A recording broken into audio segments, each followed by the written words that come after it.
तो सुमिरन कर ले मेरे मना,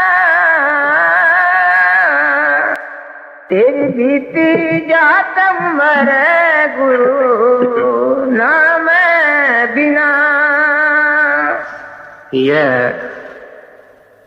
एक शब्द है जो गुरु ग्रंथ साहिब के अंदर है। गुरु ग्रंथ साहिब को दुनिया के अंदर कई देशों में पढ़ा जाता है। ये बड़ा अनमोल ग्रंथ है और इसके अंदर जो पंजाब के अंदर गुरु साहिबान हुए उनकी वाणी और जो इनसे पहले महात्मा हुए उनकी भी वाणी है। इस ग्रंथ को जब हम पढ़ते हैं तो इसके अंदर कोई ऐसा सफा नहीं, कोई ऐसा पृष्ठ नहीं जिसके ऊपर नाम और गुरु ये दो शब्द नहीं आते। गुरु साहिबान बार बार नाम के ऊपर जोर दे रहे हैं और नाम के बारे में हमने दुनिया के मुख्तलिफ महात्माओं के विचार सुने हैं कि सबका इशारा अंदर के नाम की तरफ है। यह परमात्मा का एक सगुण रूप है। जैसे आकाश के अंदर सूरज होता है और पृथ्वी पर उसकी रोशनी आती है, उसकी किरणें आती है। उस रोशनी के अंदर गर्मी भी है, उसके अंदर और कई गुण हैं।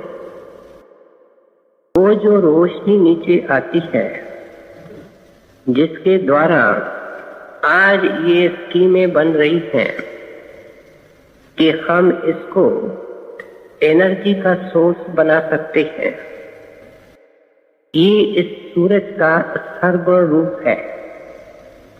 परमात्मा सचखंड में है, अपने धाम में है, वह रचना से न्यारा है, वह निर्गुण है।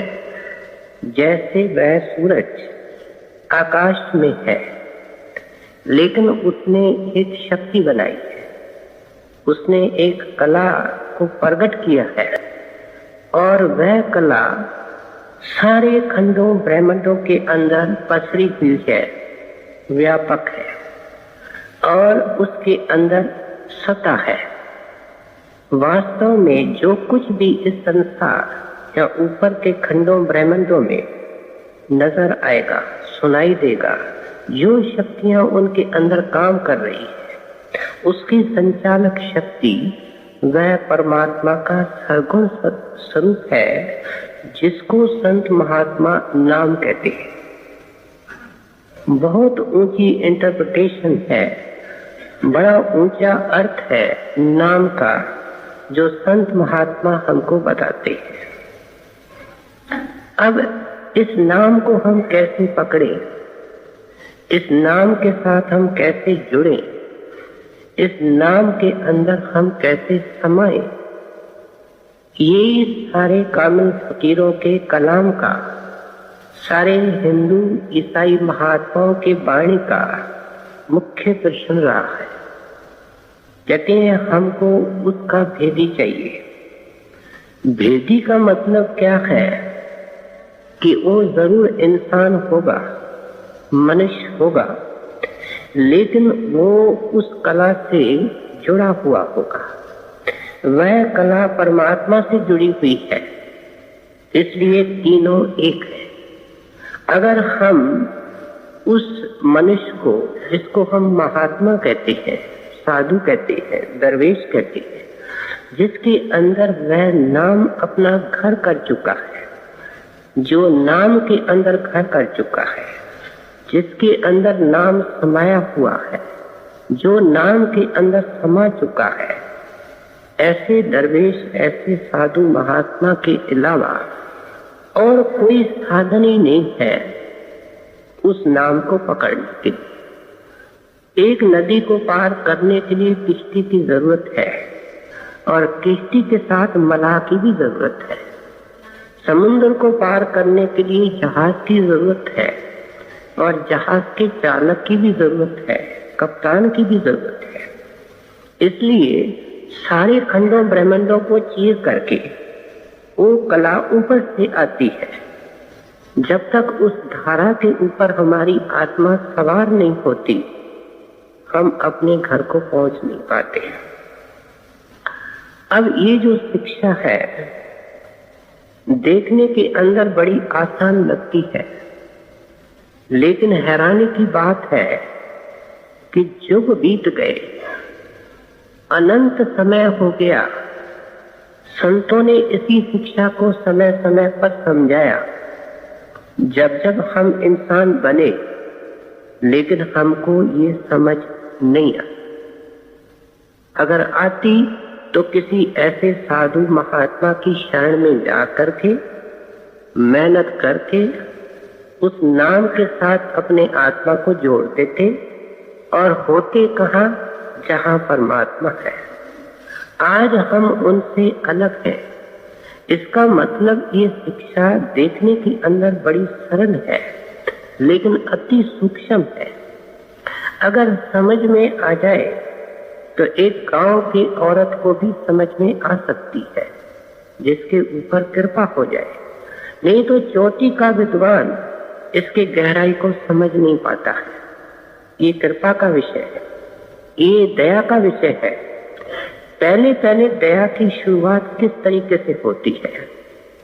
इन संतों महात्माओं की वाणी से होती है, किसी कामिल फकीर, दरवेश और साधु के सत्संग से होती है, जहां ऐसे वाणी की व्याख्या की जाती है।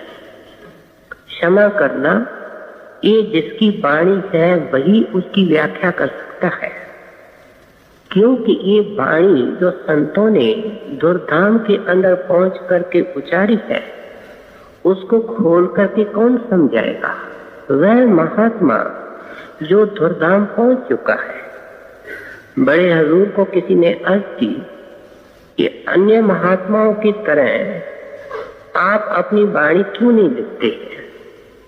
तो महाराज ने निम्रता सहित उत्तर दिया कि मेरे को ये हुक्म है कि जो पिछले संत हैं उनकी वाणी खोल करके समझाओ, क्योंकि आमतौर पे ये जीवों को समझ में नहीं आती है।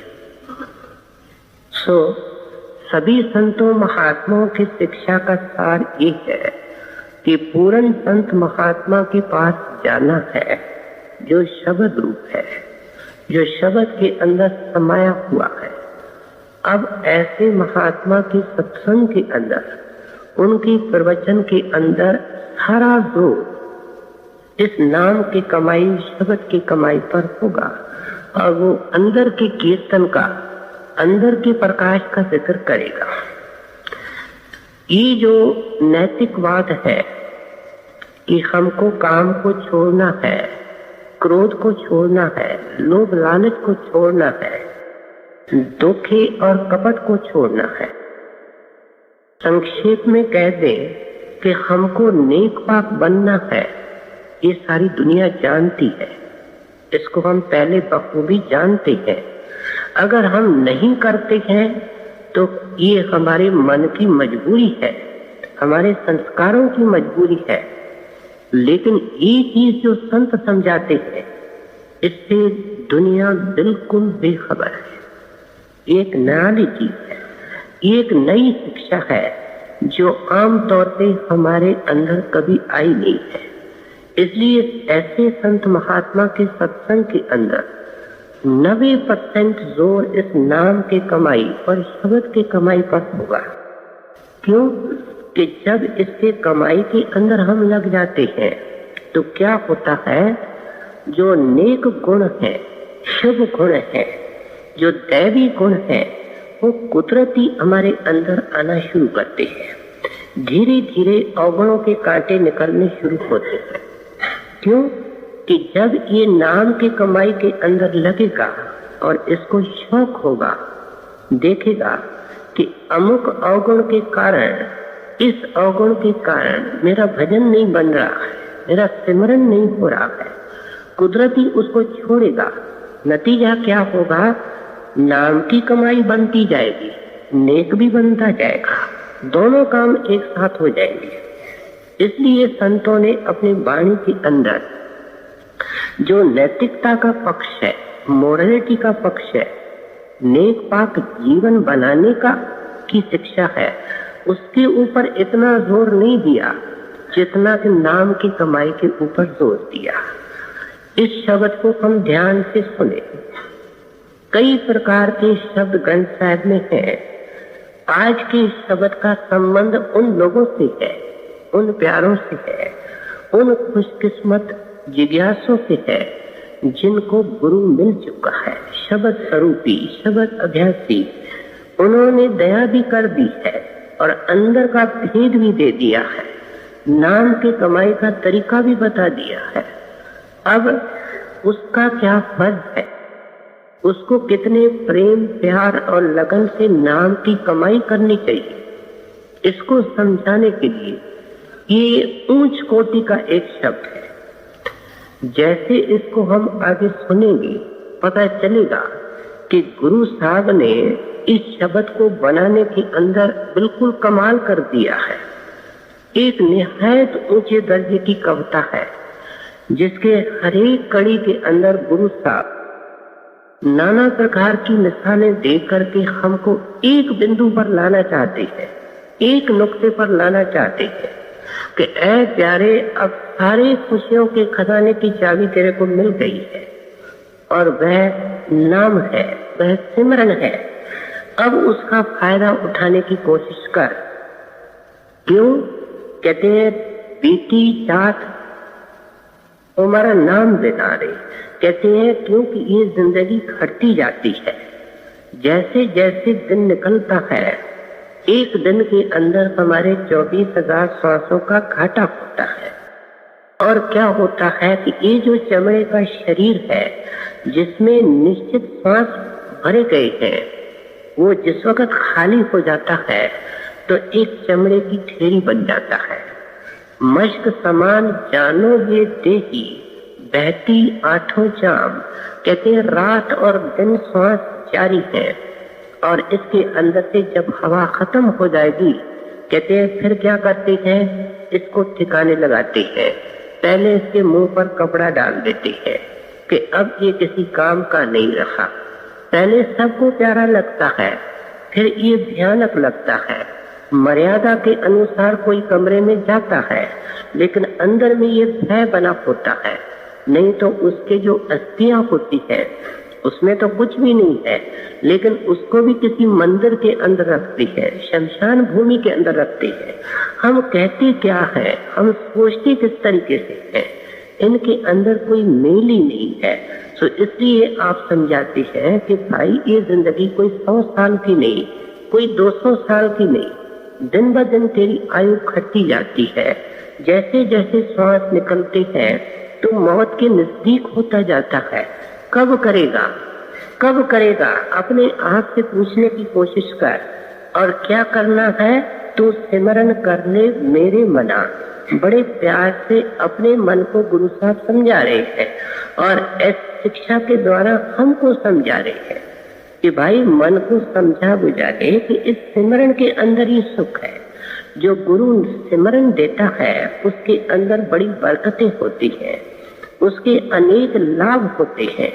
और वे क्या है, पहला जो आदमी सिमरन करने लगता है उसकी चिंताएं कम हो जाती है। हम जिस वक्त भी सिमरन से अलग होते हैं, हमारे मन में सिमरन नहीं होता है तो हमको कोई न कोई फिक्र होती है, कोई न कोई चिंता होती है, किसी चीज के आने की, किसी चीज के जाने की, किसी व्यक्ति के मिलने की, किसी व्यक्ति से अलग होने की, पैसे आने की, पैसे जाने की। सेहत बनने की, सेहत बिगड़ने की। इस तरीके से हम देखेंगे जैसे समुद्र के ऊपर लहरें उठती है, ठीक उस तरीके से चिंताओं का सागर है जिसके अंदर हम मिनट मिनट में गोते खाते रहते हैं।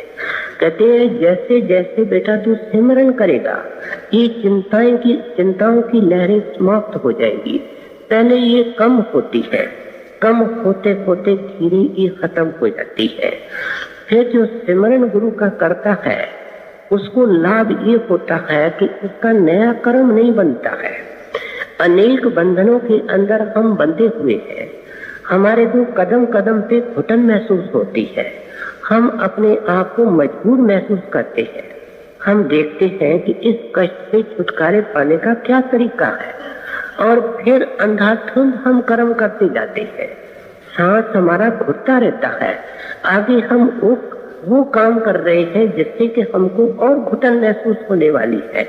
सिमरन करने का लाभ ये होता है कि अगर ये पूरे ध्यान और प्यार से सिमरन करें, श्री हजूर महाराज साहब फरमाया करते थे कि सिमरन हो तो तन मन और प्रेम के साथ हो।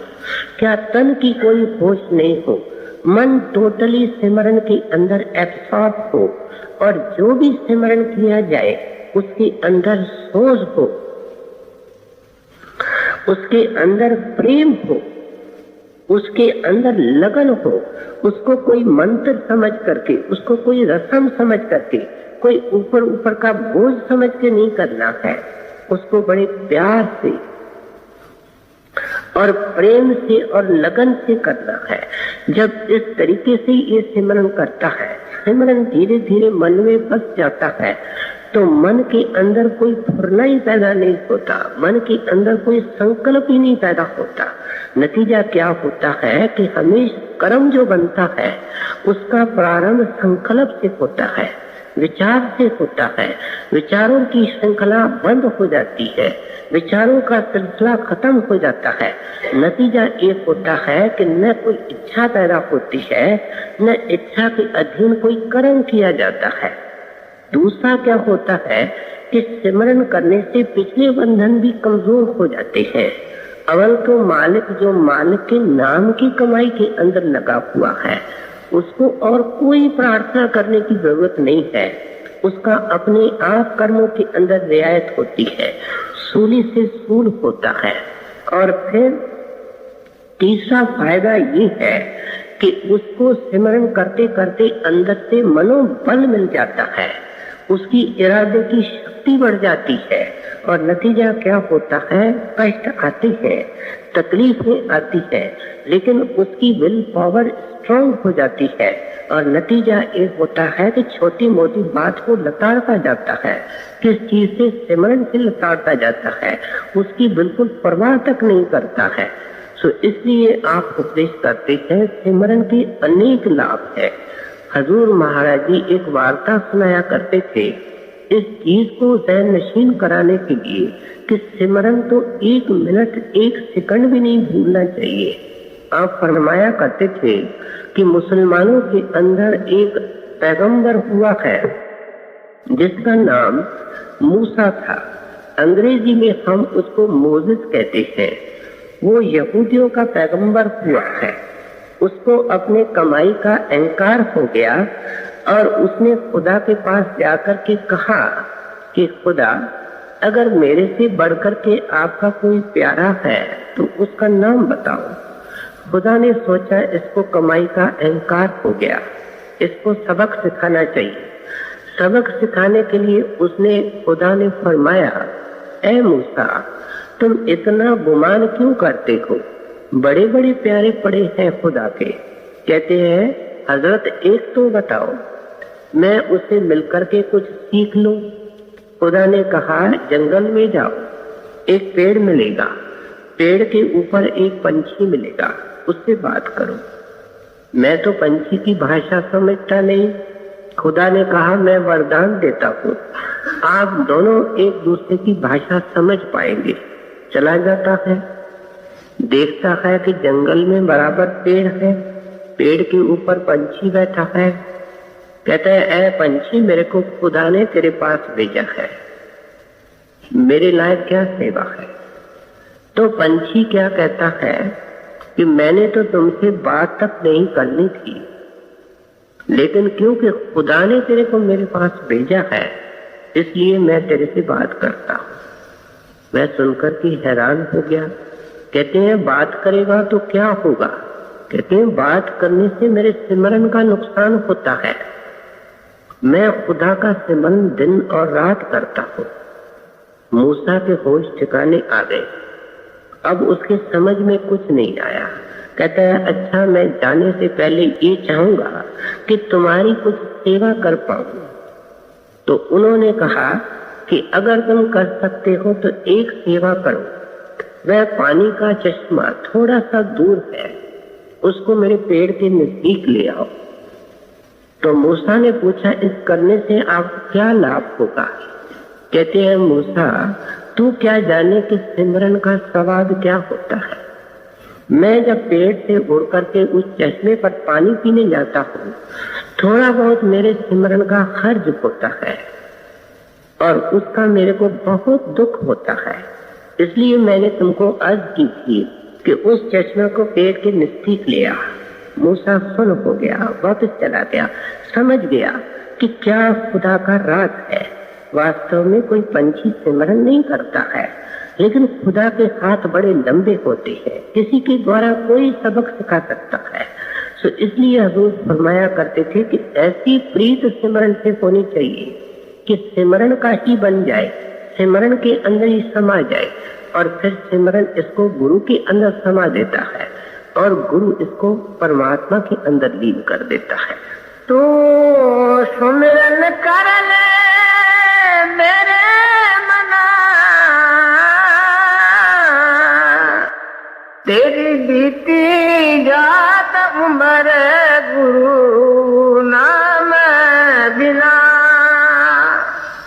पंछी पंख बिना हाथी दंत बिना,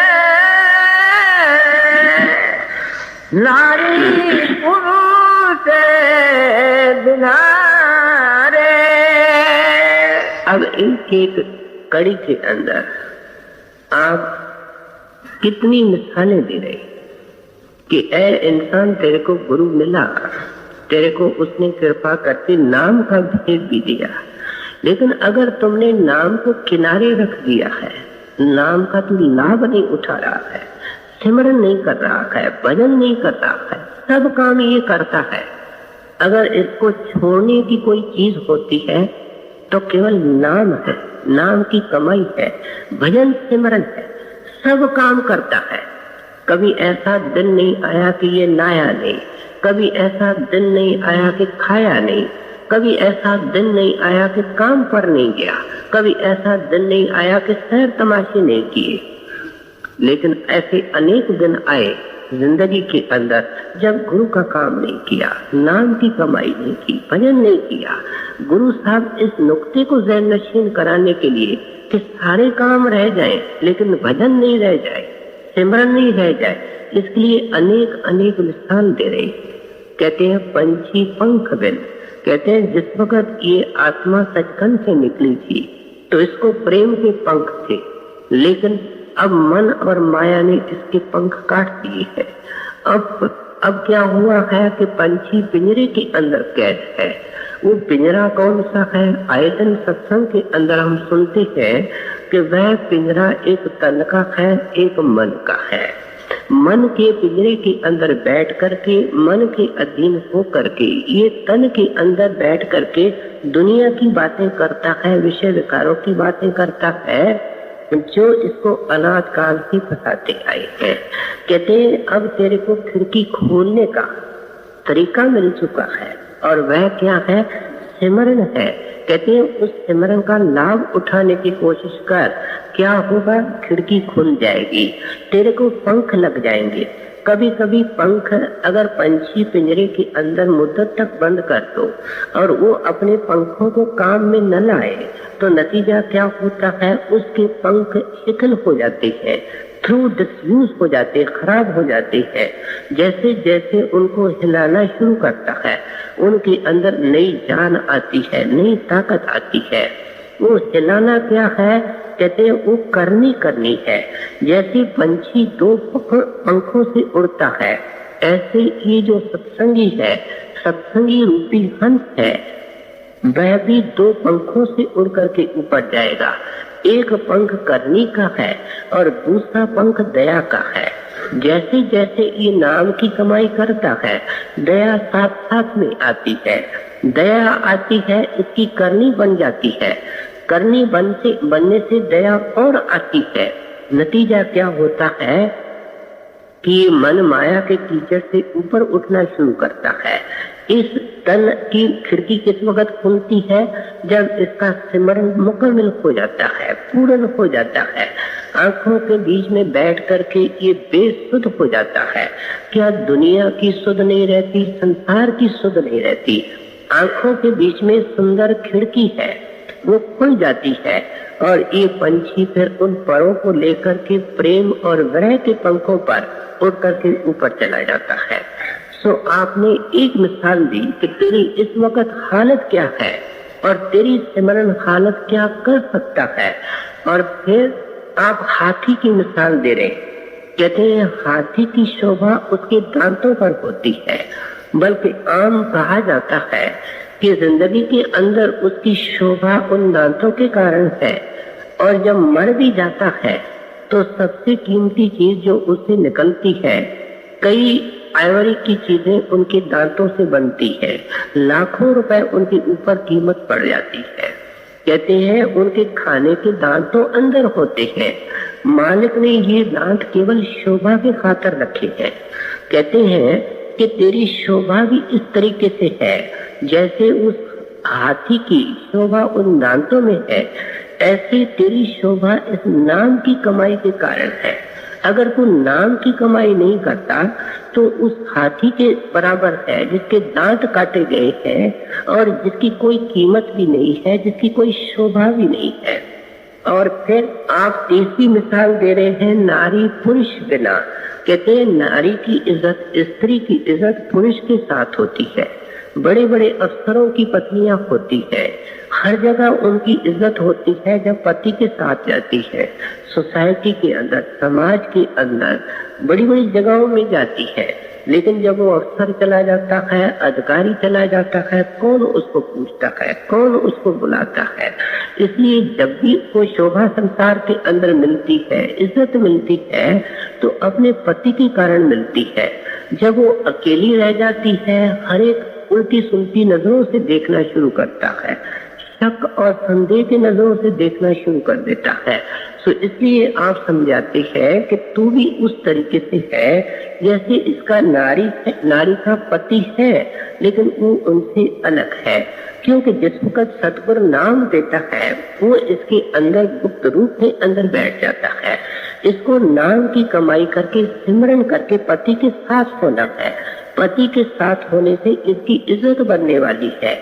इज्जत क्या बनने वाली है कि इसको कुछ जमदूत कह नहीं सकता है, इसको धर्मराय कुछ बोल नहीं सकता है, इसका अपमान होने वाला नहीं, इसको जन्म मरण में कोई लाने वाला नहीं। सो आप एक ही बिंदु को लेकर के समझाने की कोशिश करते हैं कि नाम की कमाई जो पूरा संत सतगुरु देता है उसके क्या क्या फल होते हैं, क्या क्या लाभ होते हैं। पंछी पंख बिना हाथी दंत बिना नारी पुरुष बिना रे वैसा को पुत्र पिता भी नहीं ना कैसे प्राणी गुरु नाम बिना रे। कहते हैं किसी भी आदमी से पूछो, बल्कि सत्संगी से भी पूछो कि तुम कौन हो, वो कहता है मैं हिंदू हूँ। फिर आगे बोलता है कि मैं विद्वान हूँ, मैं आलिम हूँ, मैं पागल हूँ। फिर अगर और पूछो वो कहता है मैं बहुत बड़ा अमीर हूँ, मेरे पास इतनी दौलत है। फिर पूछो कहता है मैं इतना जानता हूँ, मैं इतना ज्ञानवान हूँ।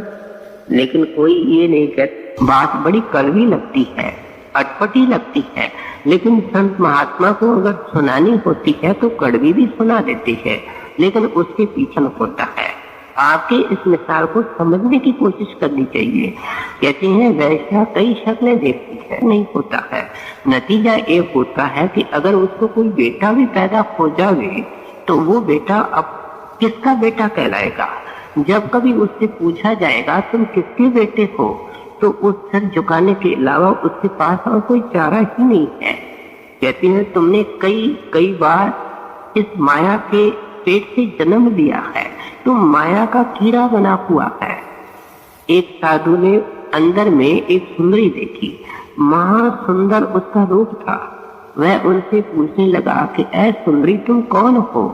वह जवाब देने लगी कि मैं यहाँ रहती हूँ और मेरे अनेक बच्चे हैं। तब उसने पूछा जब तुम्हारे इतने बच्चे हैं तो तुम्हारा पति कौन है और बच्चे तुम्हारे कहाँ हैं। कहते सारा संसार मेरे बेटे हैं, लेकिन मैं ऐसी नागिन हूँ कि जिसको पैदा करती हूँ उसको ही खा जाती हूँ। ये आमतौर पे नागिन के लिए कहा जाता है कि वो अपने बच्चे पैदा करती है, लेकिन जब उसको भूख तंग करती है अपने ही बच्चों को खा जाती है। तो इसलिए कहते हैं कि इस माया बार बार इसको खाती है, उसके पेट में जाता है, उसके पेट से पैदा होता है। लेकिन जो नाम इसका बाप है, जो सतगुरु इसका बाप है, जो सतपुरुष इसका बाप है, उस तरफ की ख्याल तक नहीं करता। वैसा पुत्र पिता भी नहीं ना, कैसे प्राणी गुरु नाम बिना रे। देह नैन बिना रन चंद बिना, धरती में गए बिना रे। कहते हैं इंसान का शरीर मिले बड़ी ये दुर्लभ देह है, लेकिन आंखें नहीं मिले तो क्या उसका महत्व।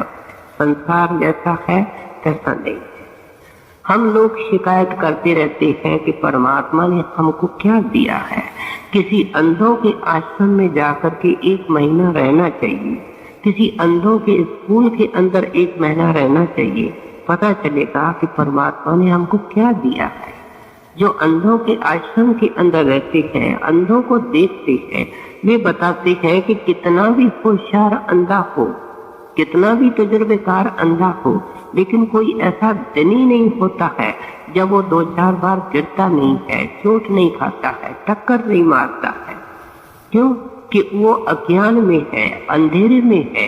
कहते हैं तेरे को नाम मिला है उसको प्रकाश करने के लिए। सत्संगी बड़ा अफसोस है कि तू अज्ञान के अंधेरे के अंदर ठोकरे खा रहा है।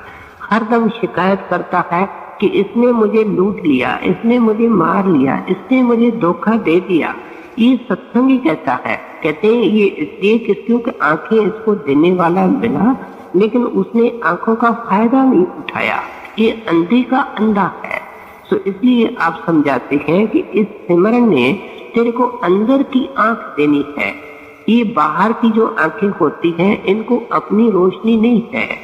जब एक्सरे करते हैं या ऐसा कोई अंधेरा कमरा होता है जिसके अंदर रोशनी की कोई किरण तक नहीं आती है, हम फूट फूट करके अपने आप को भी देखने की कोशिश करें, देख नहीं पाएंगे, क्योंकि इन आंखों में अपनी रोशनी नहीं है। लेकिन जिस वक्त सिमरन करता करता ये शरीर के ऊपर चढ़ना शुरू करता है तो इसके सामने आंखों के बीच में प्रकाश आ जाता है। उस प्रकाश के सारे जब ये अंदर जाता है, ये शरीर से अलग हो जाता है, नए शरीर के अंदर प्रकट होता है। उस शरीर की आंख को अपनी रोशनी है और वो लाखों मीलों पर काम करती है। कहते हैं तेरे को सतगुरु ने सिमरन कोई कहानी सुनाने के लिए नहीं दिया, कोई कान की फूंक नहीं है। वो इसलिए दिया गया है कि तू अंदर की ज्ञान चक्षु खोल, अंदर का उस शिव नेत्र खोल, जिससे तेरे को समझ आएगी। जब ये उस नजर को लेकर के, आंख को लेकर के और ऊपर जाता है, हजूर फरमाया करते थे कि जब ये पार ब्रह्म में पहुंच जाता है और किंगरी की आवाज सुन लेता है, उस आवाज को कुछ देर के लिए सुनने से इसके सामने लाखों जन्मों का नक्शा आ जाता है। अपना भी आ जाता है, किसी का भी जान सकता है। हालांकि उस वक्त इसकी इन बातों के अंदर रुचि नहीं होती है। कहने का भाव ये है कि उस वक्त ही ये सच्चा ज्ञानवंत बनता है, ज्ञानवान बनता है। इसलिए तो गुरु साहब वाणी के अंदर लिखते हैं, ज्ञान ध्यान धुन जानिए अकत कहावे सोए। कहते यहाँ बैठ करके अकल बुद्धि की तू बातें करता है, ये खोखली बातें हैं। जिस वक्त वो धुन तेरे अंदर प्रकट होगी, वो नाम का प्रकाश होगा, उस वक्त सच्चा ज्ञान तेरे अंदर पैदा होगा। तो इसलिए आपने एक तो अंधे की मिसाल दी है और दूसरी आपने फिर रैन चंद्र बिना, कहते दूसरी मिसाल दे रहे हैं चंद्रमा की जब आकाश के अंदर होता है और उमावस की रात जब चंद्रमा गायब होता है। उमावस की रात के अंदर कौन खुश होता है? चोर खुश होते हैं, ठग खुश होते हैं, लुटेरे खुश होते हैं, क्योंकि उनको लूट मार उधम धाड़ करने का मौका मिलता है। तो इसलिए कहते हैं कि जिस वक्त तेरे अंदर ये सिमरन जोर पकड़ेगा, नाम की कमाई पकड़ेगी, तेरी जिंदगी खुशहाल हो जाएगी। एक चांदनी रात के अंदर सब खुश होते हैं, कहते तेरी जिंदगी भी एक चांदनी रात की तरह हो जाएगी। तेरे को संसार में भी सुख मिलेगा, तेरे को परलोक में भी सुख मिलेगा। इस इतवार को इस बिंदु को अच्छी तरह खोल करके समझाया गया था कि जब परलोक का सुख मिलने शुरू होता है तो संसार के अंदर भी सुख मिलना होता है। जब अंदर में ज्ञान मिलता है तो बाहर भी एक ज्ञानवान हो जाता है। फिर गुरु साहब तीसरी मिसाल दे रहे हैं और वो कहते हैं धरती मेघ बिना। कहते हैं जैसे धरती के ऊपर पानी पड़ता है तो चारों ओर हरियाली छा जाती है, खेत हमारे हरे भरे हो जाते हैं, बगीचे हो जाते हैं, अनाज हो जाता है, मेवा हो जाता है, घास फूस हो जाता है, गाय भैंस वाले दूध देना शुरू कर देते हैं। कहते हैं सब जगह सस्ताई हो जाती है, महंगाई छूट जाती है, किसान खुश हो जाता है, आम नागरिक खुश हो जाता है। और जिस वक्त पानी नहीं बरसता है, कहते हैं धरती की शक्ल देखो क्या हो जाती है। कई बार जब जोर की गर्मी पड़ती है धरती क्रैक हो जाती है, उसके टुकड़े हो जाते हैं और फिर किसान भी मुरझाया होता है, आम नागरिक भी दुखी होता है। ठीक उस तरीके से कहते हैं कि वो पानी बेटा अंदर है, उसको संत महात्मा अमृत कहते हैं, आब हयात करते हैं। जब तुम्हारे हृदय के धरती पर वो पानी गिरेगा तो क्या होगा? तेरे दिल की धरती, तेरे हृदय की धरती हरी भरी हो जाएगी, उसमें श्रद्धा आएगी, उसमें प्रेम आएगा, उसमें उमंग आएगा, उसमें ज्ञान आएगा। ये अलग अलग प्रकार के सुमन हैं जो उस हृदय रूपी धरती के अंदर पैदा कर होते हैं और जो इसको मिलता है उसको भी उन फूलों की खुशबू आती है और इसकी जिंदगी भी खुशबू से भर जाती है। तो इसलिए आप समझाते हैं कि अगर तू सिमरन करेगा सुख ही सुख है, शांति ही शांति है। आपने इसको समझाने के लिए इस कड़ी के अंदर ये 3 मिसालें और दी हैं। देह नन बिन रन चंद बिन धरती में बिना रे जैसे पंडित वेद विहीना तैसे प्राणी गुरु नाम बिना रे कूप नीर बिन धनु क्षीर बिन मंदिर दीप बिना रे। कहते हैं फिर अगर तेरी जिंदगी, अगर तू नाम नहीं जपता है, गुरु से नाम लेकर के नाम की कमाई नहीं करता है, तो मैं कहता हूँ कि तुम्हारी जिंदगी इस तरीके से है जैसे एक कुआं है लेकिन उसके अंदर पानी नहीं है। कूप नीर बिना, ऐसा कुआं है जिसके ऊपर बड़ी मेहनत हुई, खर्चा भी हुआ, लेकिन उसके अंदर से पानी नहीं निकला। कई बार ये होता है, खास करके रेगिस्तान के अंदर, हमारे अजमेर के अंदर ऐसी पथरीली जमीन है कि 50, 60, 70 फुट तक तो कोई पानी ही नहीं मिलता है। अगर बताने वाला गलत मिल गया, वाटर डिवाइनर ने ठीक प्रिडिक्ट नहीं किया, तो इतनी मेहनत भी की जाती है, पैसा भी खर्च किया जाता है, लेकिन उस कुएं से कोई फायदा नहीं होता है। जब ऐसा बेकार और वीरान कुआं एक बार खोद हम लेते हैं तो फिर क्या होता है, कोई बच्चा गिर जाता है, कोई अंधा गिर जाता है, और नतीजा क्या होता है कि कुछ और खर्चा करके उसको बंद करना पड़ता है। पहले खर्चा करके उसको हमने खोदा, उसके ऊपर मेहनत की, लेकिन पानी नहीं निकला। नतीजा ये है कि और खर्च करके इसको बंद करना पड़ा। तो इसलिए आप समझाते हैं कि तेरे शरीर भी इस तरीके से है। आंखों से नीचे आमतौर पे महात्माओं ने वाणी के अंदर इस शरीर को अंधकूप लिखा है, अंधा कुआं लिखा है, क्योंकि इसके अंदर कुछ स्वाद नहीं है, इसके अंदर पाप है, कर्म है, दुख है। तो इसलिए संत महात्मा कहते हैं तो इस शरीर के ऊपर कितना पैसा लगा रहा है। अगर एक आदमी हिसाब करे कि सारी जिंदगी के अंदर अपने शरीर के पालन पोषण पर ये कितना लगाता है, इसका खुद दिमाग चकरा जाएगा।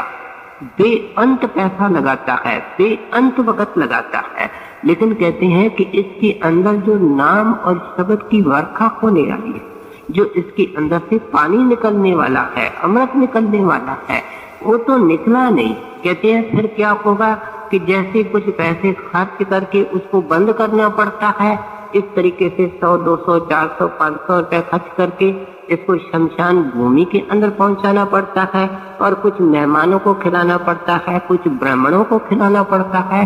क्या कुआं भी बनाया गया, उसको खोदा भी गया, लेकिन उसके अंदर से पानी नहीं निकला। इंसान भी बना, और लेकिन संतों महात्माओं के शरण में नहीं किया, नाम की कमाई नहीं की। जैसा अंधा आया, जैसा निकम्मा आया, ऐसा निकम्मा चला गया। कूप निरबिन धनु खिरबिन मंदिर दीप बिना रे। कहते हैं दूसरी मिसाल दे रहे हैं गाय की। कहते हैं जैसे गाय के अंदर दूध आना बंद हो जाता है तो उसकी देखभाल भी खत्म हो जाती है, क्योंकि ये देखते हैं कि अब सारी जिंदगी इसको खिलाना पड़ेगा। नतीजा ये होता है कि जो गौ का पालन करने वाला होता है वो उसको छोड़ देता है, और वो एक आवारी बेगानी गाय होकर के शहर के अंदर घूमती है। शहर के अंदर ऐसी गाय को घूमते हुए हमने देखा है, पता नहीं कितनी ये नेक और पवित्र जानवर है, लेकिन किस किस गंदगी के ऊपर ऐसी जो बेकार गाय होती है, जिसका कोई मालिक नहीं होता है, वो ऐसी गंदी गंदी चीजों पर मुंह डालती है कि देख करके ही दुख होता है। फिर गली गली के अंदर उसको डंडे मारे जाते हैं, उसको गलियों से निकाला जाता है, उसका कोई ठौर और ठिकाना नहीं, कोई न सोने की जगह होती है, न बैठने की जगह होती है। और गाय जो दूध देती है उसकी पूरी देखभाल होती है, उसके ऊपर सर्दी में कपड़े डाले जाते हैं, उसके ऊपर छत होती है, उसके अस्तबल को साफ किया जाता है, उसको अच्छा अच्छा चारा दिया जाता है, उसको कोई बीमारी हो जाती है तो इलाज करवाया जाता है। फर्क क्या है? कहते हैं वो दूध दे रही है, वह दूध नहीं दे रही है।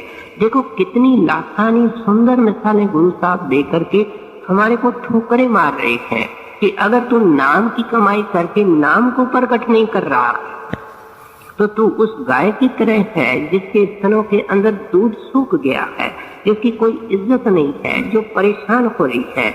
और फिर कहते हैं तीसरी मिसाल दे रहे हैं मंदिर दीप बिना। कहते हैं ऐसी कोई जगह आमतौर पे कम होती है जहाँ लगातार रात को दीपक जलाया जाता है। मकानों के अंदर हम बत्तियों को ऑफ कर देते हैं, दीपक को बुझा देते हैं, लेकिन ये परंपरा बनी हुई है कि कोई मस्जिद के अंदर, कोई गिरजे के अंदर, कोई मंदिर के अंदर रात को अंधेरा नहीं होना चाहिए। हम अजीब अकल के मालिक हैं, कभी सोच और विचार नहीं करते हैं कि ये रिवाज कहाँ से आया, किसने शुरू किया, क्यों शुरू किया गया कि घर के अंदर बेशक अंधेरा हो लेकिन मंदिर के अंदर नहीं, गिरजे के अंदर नहीं, मस्जिद के अंदर नहीं। उन्होंने समझाना था कि आंखों के पीछे ज्योत जग रही है और ये सच्चा मंदिर है। इसलिए कहते हैं ये जब खाली मंदिर हो जाता है तो फिर तो ये मिट्टी की ढेरी है। अगर तेरे को सतगुरु मिल गया है, नाम मिल गया है, कहते हैं इस शरीर को वास्तव में हर मंदिर बना ले। और हर मंदिर कब बनेगा? जिस वक्त इसके अंदर दीपक जलना शुरू होगा। अंदर जो दीपक जलता है, पहले पहले जो दीपक नजर आता है उसकी 1000 बत्तियां होती हैं। हजूर महाराज फरमाया करते थे कि बाहर की बत्ती तो गर्मी देती है, बाहर की बत्ती तो जला भी सकती है, लेकिन अंदर जो दीपक है वो ठंडक देता है, शांति देता है, प्रेम पैदा करता है, मालिक के लिए विरह पैदा करता है। कहते हैं ये तेरी हालत है अगर तू नाम का फायदा नहीं उठा रहा है।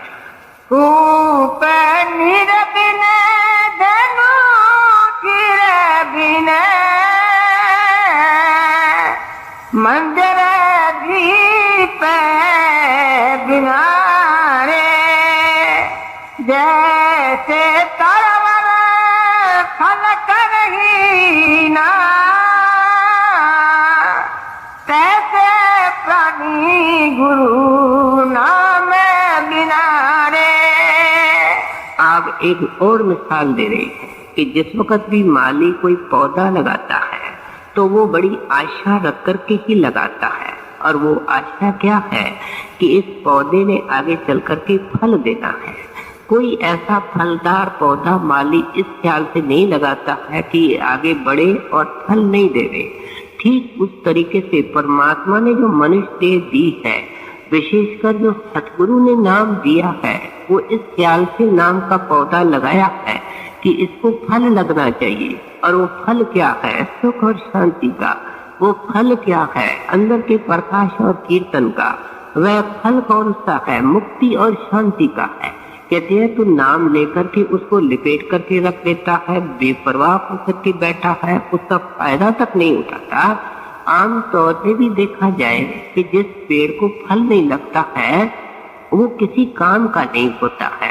माली ने बगीचा लिया हुआ है, उसके अंदर लिमिटेड स्पेस है, वो देखता है कि अब समय निकल चुका है, इस पेड़ ने फल नहीं दिया है, तो उसकी चेष्टा क्या होती है कि उसको फिर काट देता है और उस फल को, उस पेड़ को काट करके उसको तो लकड़ी के दामों में बेच देता है और उस खड्डे को खोद करके कोई और फलदार पेड़ लगाता है। ठीक इस तरीके से कहते हैं ऐ इंसान, तेरे को ये गिनती के सांस मिले हैं, ये तेरे को इंसान के चोले का मौका मिला है।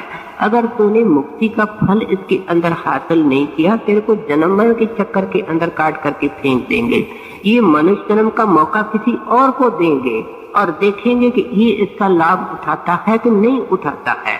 सो आपने नाना प्रकार की मिसालें दे करके हमको ज़हन नशीन करवाने की कोशिश की है कि मनुष्य देह का मकसद परमात्मा की प्राप्ति है और उसका भेद संत सतगुरु से मिलता है और वह नाम की कमाई है। इसलिए जिंदगी का परम मकसद है नाम की कमाई करके उससे लाभ उठाना।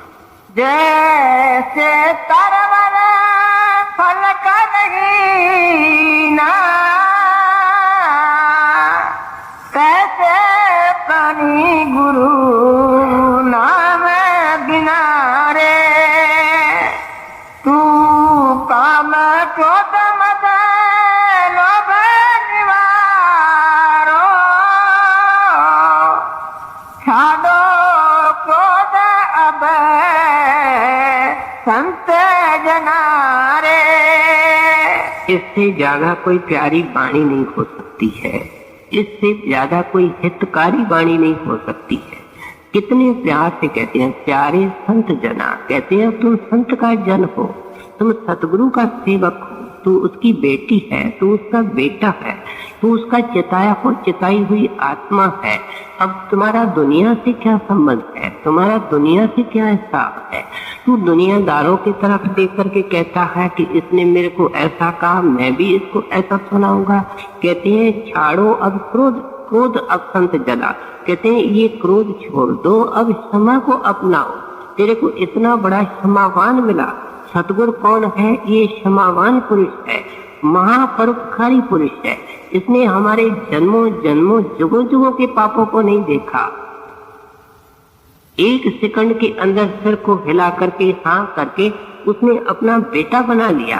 कहते हैं जब इतना परोपकारी, इतना क्षमावान तेरे को मिल चुका है, तू दूसरे के नुक्स देख करके जोश में आ रहा है, क्रोध में आ रहा है, अपने चुनरी को गंदा कर रहा है, अपने रास्ते को लंबा कर रहा है, ये तेरे को क्या शोभा देता है? फिर आप कहते हैं लोभ को छोड़ दो। सत्संगी होकर के दुनियादारों की तरह रेगिस्तान के अंदर दौड़ता रहता है। संतोष इसके पास है नहीं। ये कहता है मेरे पास 10,000 है, मेरे पास 1 लाख है, मेरे पास 10 लाख है। भला आदमी तेरे पास संतोष ही नहीं है। जो दौलत सतगुरु देने आता है उसके ऊपर तू संतोष करता नहीं, संसारियों की तरह दौड़ता रहता है। और इस पैसे की दौड़ में तो कालिक लगेगी, कर्म लगेगा, कीचड़ लगेगी, इसके बगैर तो कोई नहीं सकता है। इसका मतलब ये नहीं है इसके पीछे ख्याल नहीं देना है, लेकिन मुनासिब गुजारे के लिए सोच करके बाकी सारा जोर। संतों की शिक्षा हमको कोई रियायत नहीं देती है। हम जितनी भी छुट्टियां मनाए, जितनी भी रियायतें लेने की कोशिश करें, लेकिन संतों की वाणी के अंदर कोई गुंजाइश नहीं है। हजूर फरमाया करते थे कि ढकने को छत मिल जाए, खाने को रोटी मिल जाए, तो ऐ प्यारे सारा वक्त सारा ध्यान नाम की कमाई के अंदर देना चाहिए। संत तो इस असूल से कभी कॉम्प्रोमाइज करने की कोशिश नहीं करते हैं। हमारा मन है जो इससे कॉम्प्रोमाइज करने की कोशिश करता है। तो इसलिए कहते हैं लोभ को छोड़ दो, लालच को छोड़ दो। क्या होता है? एक विकार को ये लेता है, कोई विकार अंदर आ जाए, लोभ के पीछे लालच आएगी, लालच के पीछे मोह आएगा। क्योंकि जैसे कोई पदार्थ घर में आता है उसके साथ फिर मोह भी हो जाना है। अगर उसको कोई ले जाता है, उसको कोई खराब करता है तो क्रोध भी आएगा। ये तो 5 चोरों का झुंड है। जहाँ एक चोर आ जाता है, 4 उनके पीछे ऑटोमेटिकली आ जाते हैं।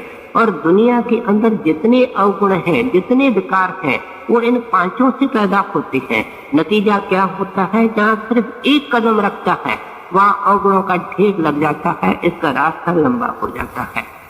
तू काम क्रोध मद लोभ निवारो,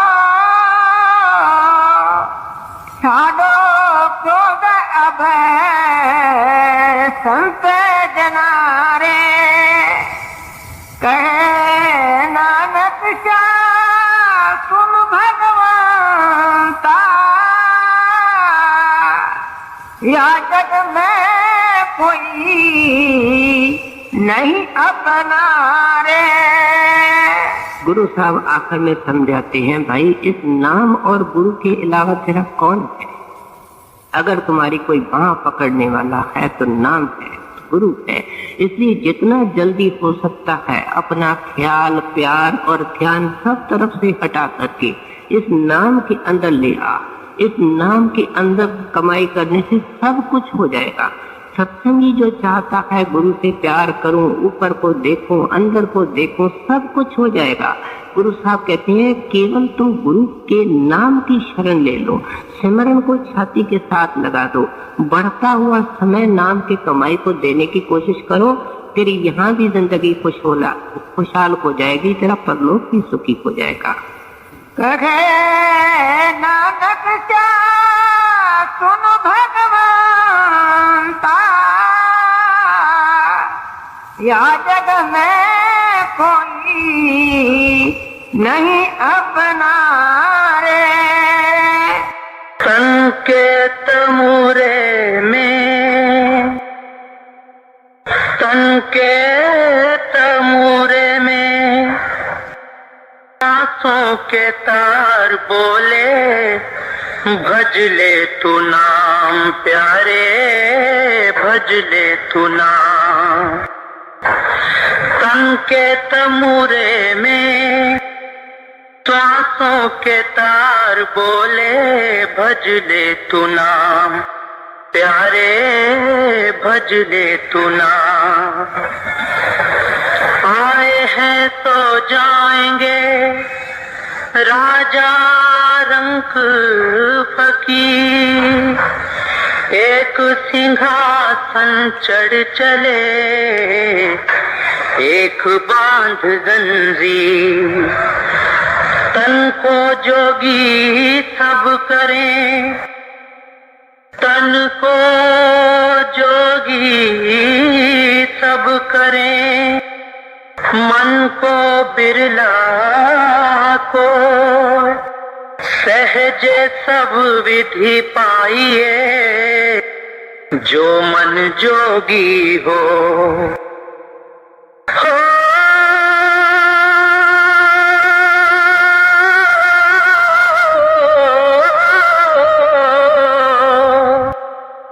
कबीर सोता क्या करे, कबीर सोता क्या करे, जागो जपो मुरा, एक दिन है सोना, लावे पाव पसा, तन के तमुरे में श्वासों के तार बोले, भज ले तू नाम प्यारे, भज ले तू नाम।